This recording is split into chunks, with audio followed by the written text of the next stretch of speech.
Welcome, Persisters and Brothers. It's Lisbeth, and today I have the amazing Robin Landa as guest. Robin Landa is a distinguished professor.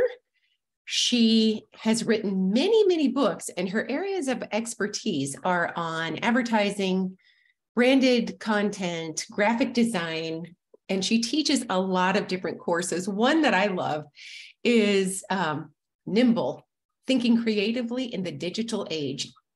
So anyway, Robin has an interesting backstory that we'll get to. How are you liking having the YouTube option? That's just a personal question because I always think about you as I'm developing the podcast. I love so much that I've moved to Zoom to record. My prior software kept having updates that made my podcast guest get cut off at times. So that was no fun. And we couldn't ever do a YouTube. Now we have YouTube available for this podcast. So you can get to know the person and see them as we interact. And you still have all the options of distribution. But it's just made my life easier in a lot of ways. And then days like today where I forget that it's going to be on camera and I have to draw my face on and put on makeup because as if I've gotten older, I look like Miss Potato Head, where there's just no features. My features sort of melted with age. So I'm like, oh no, I have to comb my hair, put on makeup, all the things. But really, in general, I love it having that option. So YouTube, the channel is available now for the more recent podcasts, as well as wherever you get your podcasts. Thanks always for being here. Super enjoying lately. Okay, my Chicken Soup for the Soul chapter is out. And Chicken Soup for the Soul, Lessons Learned from My Cat. So that is being launched in February of 2023, as well as Grounded in Grit, Turn Your Challenges into Superpowers in the final proofreading edits. That's my book that I'm writing about lessons learned with clients over over decades of a career in my own personal life and in my education, different ways that particularly women who've had a whole lot of crisis in their life can employ some new tools. It's sort of a blue collar way of personal development to maybe not always be joyful and happy, but actually to live the life of their choosing and to calm some of the chaos. I really don't like personal development books that pretend that all you have to do is think positive and it will be so. I don't like personal development that tells you it's all your fault if you're going through hard times. It's not like that, but it's giving some extra and different skill sets to go through some tough things and kind of turn those tough things into the diamonds that you were looking for. Here comes Robin Landa. Thanks so much for being here. Please listen, share, review, whatever you like to do. Love hearing from you. Find me at lameredith.com. Here comes Robin Landa in just 1 second. Robin Landa, thank you so much for being here today, all the way from New York. And welcome to Persistence U. Thank you so much, Elizabeth. I so admire your courage and what you've done and what you're doing. It's an honor. Thank you. Well, thank you. You have done so incredibly much. I was just introducing you before we got on together. You have written 23 books. Is that right? 25. 25 books, Robin.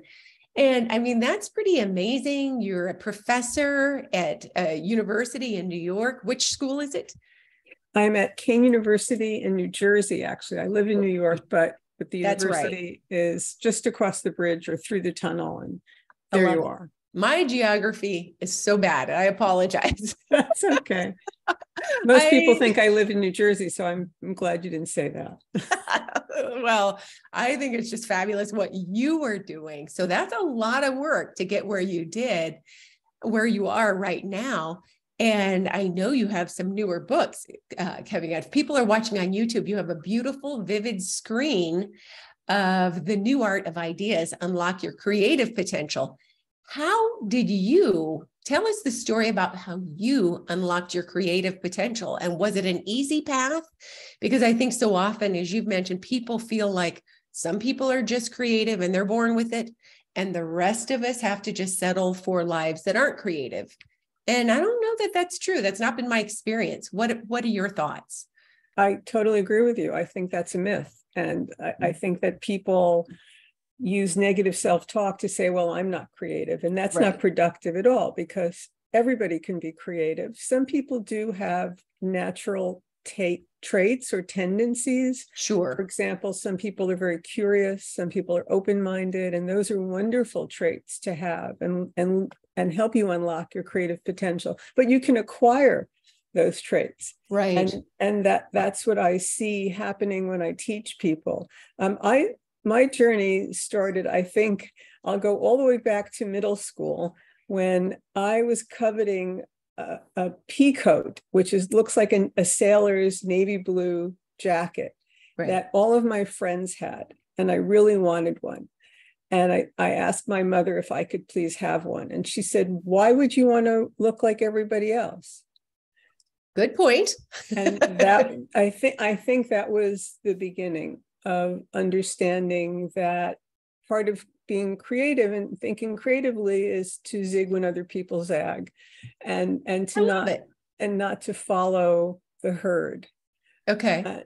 And I had very creative parents. My father was a professional dancer, and my mother just really thought creatively. And so I was very fortunate in that way. And I always was drawing and painting and thinking about, I wanted to be a fashion designer early on. So it was always there. And then I learned how to harness it to teach it to other people. That is pretty amazing. I feel like in the creative space, I used to say to myself, just like you're talking about, some people are naturally good writers. I can't do it. I've tried, it's so hard. And then I remember hearing about Malcolm Gladwell's theory about the rule of 10,000 hours. And what if we afforded ourselves a whole bunch of hours to learn the thing that meant something to us, whether it's guitar playing or soccer or quilting or whatever, we'd have different results and we would be less hard on ourselves. So I like that you're talking about that, now you help people. Yes. And I help myself too, because as you said, I didn't learn to write formally. In fact, I went to progressive elementary school and middle school where they didn't teach formal writing. Wow. And so by the time I got to high school and college, I really didn't even know how to craft a proper essay. They just wanted us to be as creative as possible. And so I had to teach myself how to write. And it's challenging. Writing is difficult. Just sure. Like, if you're a concert cellist, you need that 10,000, you need those 10,000 hours. That's right. Practice. It doesn't necessarily roll out of your brain. So I think you're right. I think devoting the time to something that we deem as important or that will help us fulfill our own potential is certainly a worthwhile endeavor. I do too. I so do. And there are people in life, if you have a couple of jobs, or if you have a couple of jobs in a house full of kids or whatever, maybe they don't have that much time yet. But it's also a way to remember that if you could just steal those 15 minutes or whatever, there will come a day when you can prioritize that a little bit more. And so not to feel bad about that, not to feel guilty or shameful that your friend has written 3 books, but you have the first chapter down pat as an example. So how did you get into the work that you do? I majored in fine art in college and then just kept pursuing visual arts. And I worked on the creative side of advertising and branding and design. And while I was in graduate school, I had a teaching fellowship. And that was my first opportunity to actually teach a class. They just threw me into teaching freshmen, teaching color theory to freshmen. Oh, wow. That was a great opportunity to both be thrown into the water and not know how to swim. Yeah. And nice. It also was the catalyst for my love of teaching and sharing what I'm passionate about with other people. Oh, that's wonderful. And how has that evolved as you've written more and more books? Because, you wrote the first one. When did it get published? Oh, my goodness. I will date myself if I tell you. Okay. I think it was like 1990. Okay. So I've been writing for a very long time. Good. And does it get easier as you do it? Yes, it really does. That's true. the process gets easier. It's sort of like, I always thought, I have one child, and I always thought if I had a second child, I would know what to do. So when you write a book, Right. you know what to do. And, Right. you know, from the mechanics of how to format the manuscript and getting permissions for quotes and things like that, all the way to learning how to structure a book. So it gets easier in that sense. It doesn't necessarily get easier in tapping into content and structuring and creative thinking and what you want the takeaways to be for your readers. Okay. I love that. Okay. What is your writing like? Do you have a schedule and a way that you do it that works for you? Do you write every day, or do you just let the muse capture you, or how do you do it? Yes, when I'm not teaching, because when I teach, it's a full day at the university plus office hours and travel. So if I'm not teaching and working at the university, I write. And when I had my daughter, I would get up very early to beat her getting up so that I would have some quiet time and peaceful time to write. And I still do that, even though she's an adult. And I start early and I write as much as possible. I don't mind writing for hours. I kind of like the endorphins that start to flow in my brain. I really love that. It's the same for people, I think, who quilt or draw or paint or sculpt or even runners. You get that high from concentrating, from the flow. And I really now at this point love to write. I didn't love to write early on because I really didn't know how, and I was suffering and it was challenging, and but I'm past that, and I still worry about sentences and sentence structure and communicating, but I really love to write. I love getting it out of my brain and onto the computer screen. I think that's so good. And it can be so healthy for people to have that creative outlet, whatever they choose. Do you have a group that you write with, or editors that you use? I guess I just want people to understand that the writers don't always write alone, even though it's a solitary process. Right. I don't, but I mentor faculty throughout the country. And I mentor them about writing in their subject matter, and it's nonfiction.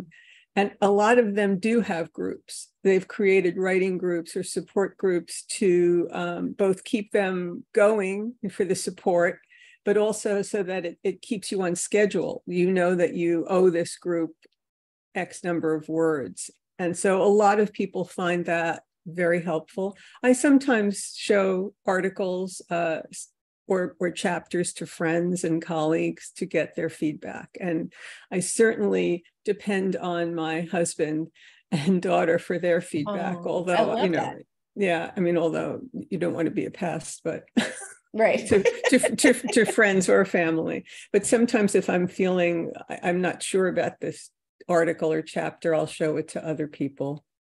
I like that, because if you write completely alone for too long, it can become a lonely process, but you're not always sure you're on the right track or that it makes sense because you're in your own head. So I like that you have that. You have you provide support, but then you also get support as well. Yes. And you asked about editors. Most today, the industry has changed quite a bit. In the old days, you would get a development editor to help you through the process. A lot of publishers are having financial difficulties, and they've cut that position. Yes. And so you go from an editor who acquires your book with nobody helping you throughout, to a copy editor at the end who just goes through to make sure that it's communicating. However, most recently I worked with a different publisher, with Barrett Kohler, and that editor, it was a wonderful learning process for me. I had not had anyone really teach me anything since graduate school. And this editor really taught me a lot about writing a trade book. I love that. That's wonderful to hear. You did find somebody in the midst of all the changes, because I think people often have the misunderstanding that authors make a ton of money. And the truth of the matter is, most of us aren't selling as many books as authors used to. And we're upfronting a lot of the costs for things like, I still will use a developmental editor and a copy editor and a proofreader. And that's 3 different rounds of edits that come out of my pocket. If I'm going to do the project on my own, I'm happy to do it, but that's not a small thing. So it's nice that you've found a place where that was included and that you could learn from, because you're going to take that and put that toward your future books as well, that learning. Yes, and I'm going to share it with the people that I mentor as well, because it was really a terrific, he's an extraordinary editor. He was the founder of this publishing house, and they only publish 50 titles a year, and they take each author and each book very seriously. But you're right, there are, thousands and thousands of new books every year. Right. It's very difficult to make money, unless, if you're Michelle Obama or Stephen King, you're guaranteed an audience. But for everybody else, we really have to learn to market our own books and ourselves and get out there. And that's, that was a shocker for me. It's sort of like, what's that movie? If you build it, they will come. Well, no. Not anymore. Not anymore. Right.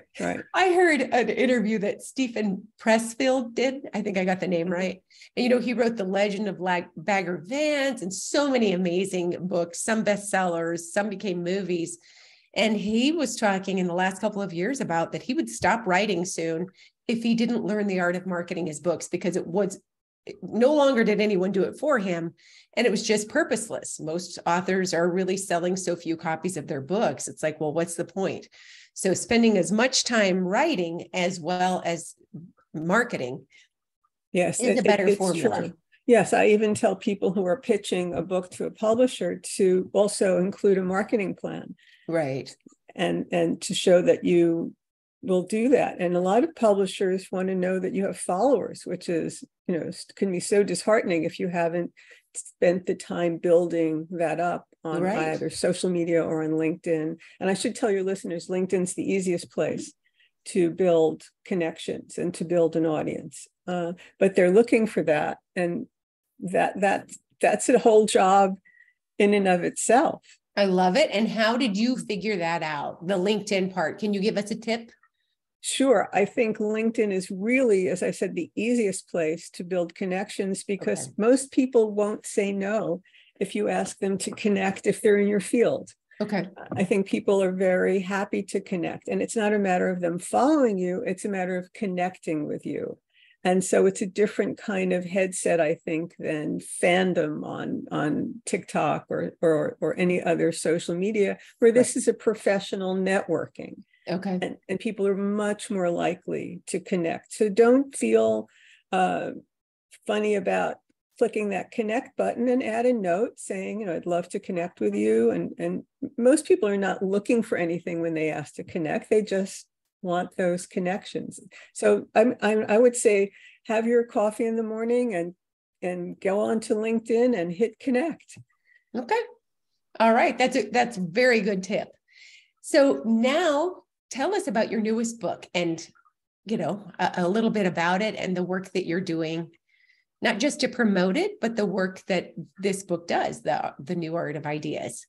Thank you for asking. Yes. I teach my students to be creative professionals. And when they go out to become art directors and designers and brand designers, they have to generate many ideas daily. So it's not just one idea once in a while. This is you have to present to a client a lot of ideas. Wow. And so I've learned over the years how to codify, teaching them how to generate ideas. And what I found also over the years was that students and colleagues and people who I consult with find brainstorming very frustrating, because brainstorming requires that you throw out either a partially formed idea or a fully formed idea. But how do you form the idea? Right. And there are systems for forming ideas. And one of them asks you to do your research, which is absolutely requisite. You have to do research. Then they ask you to incubate the research. Again, incubation is very important. And then their third step is illumination. That's when it's the aha moment. And again, the idea is supposed to pop out of your head like Athena popped out of Zeus's head. But how do you form the idea? And so I thought, I can teach my students to form the idea. Let me codify it so that other people can have this framework. And that's what I did. I present a brand new framework for idea generation in this book. I love it. I think that is so terrific. I think that's fantastic. It sounds new and fresh and exciting. Thank you. And so you teach by day and you mentor other professors who are writing nonfiction. How can people connect with you if they want to work with you or to be able to find out more about your many books? Thank you. Well, you can certainly find me on LinkedIn. And yes. and my website is my name, robinlanda.com, and you can learn about me and my books there. And I'm actually on most social media platforms. Okay. Are you on TikTok? I am on TikTok, although Robin. I have not mastered that one yet. So okay. I'm still a lot of authors are, that there's book talk, right? I'm sure you know, and Insta book, and they have certain sections. But TikTok does favor fiction over nonfiction, but I'm gonna have to work on that. I tried TikTok as an author, and I put out a couple of little things. And my daughters were so mortified and they're in their 30s now, they immediately texted me from across the country like, no, don't do this. So I deleted my TikTok. Oh. It's not as though I don't appreciate the art of persistence, but some things I just have to say, I can't be everywhere. So, right. But I admire that you're going to try that out and master that. And when you do, you have to let me know so I can see them. I will. I appreciate it. And I love that you were here today. Thank you so much for the work that you're doing and for giving people the encouragement to greenlight their creativity, whether it's writing or whatever. It takes a while. People can afford themselves the gift of time and the grace of, keep it up. It will get better. Yes. Thank you so much. It's an honor to meet you, Elizabeth. Thank you for all you do. Thank you so much. Have a great rest of your day.